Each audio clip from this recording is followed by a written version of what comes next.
Salut à tous. Alors il paraît qu'hier, lundi 3 décembre, tous les chefs de parti ont été reçus à Matignon. On peut d'ailleurs lire cette fake news directement sur le site du gouvernement. À la suite des affrontements qui ont eu lieu le 1er décembre, le président de la République a chargé le Premier ministre de recevoir les chefs de parti, les présidents de groupes parlementaires ainsi que des représentants des Gilets jaunes.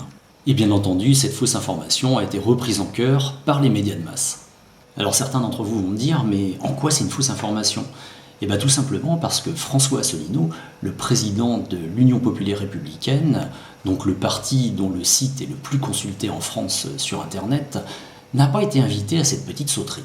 Dois-je rappeler que l'UPR, avec ses 32 500 adhérents, est le quatrième parti de France, a présenté aux dernières législatives 574 candidats qui ont donc couvert la quasi-totalité des 577 circonscriptions.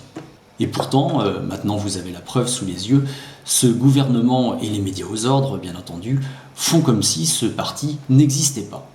La raison est assez simple, depuis plusieurs années en France, nos gouvernements sont inféodés à l'Union européenne. Or l'UPR est le seul parti qui veut vraiment sortir de cette union par l'article 50. Par conséquent, le pouvoir cherche à cacher ce parti par tous les moyens. Pour finir, j'aimerais adresser un message de soutien aux Gilets jaunes, qui à mon avis sont des gens pour la plupart humbles, honnêtes et courageux, qui se battent réellement pour l'avenir de notre pays.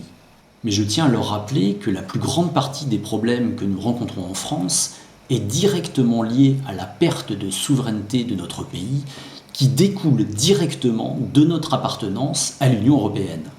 Par conséquent, je les mets en garde de ne pas se faire récupérer par les partis leurs comme Debout la France Insoumise ou le Front National, qui bien entendu veulent tous une autre Europe et qui, comme la République en marche, nous mèneront droit dans le mur. Sur ce, je vous souhaite une bonne journée.